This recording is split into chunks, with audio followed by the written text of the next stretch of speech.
মটরশুঁটির কচুরি তৈরি করার জন্য প্রথমে এক একটা লেচি ভালো করে বেলে নিয়ে এদিকে তেল গরম করে মটরশুঁটির কচুরি এক একটা দিয়ে ভালো করে সুন্দর করে ভেজে নেব।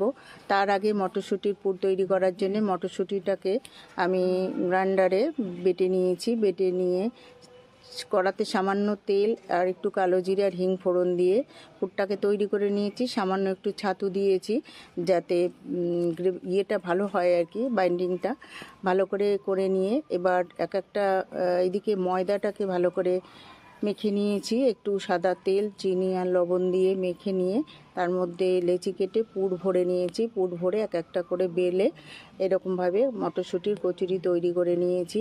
সকালবেলায় বা রাত্রিরে মটরশুঁটির কচুরি আলুর দম বা চিকেন দিয়ে খেতে কিন্তু খুবই ভালো লাগে।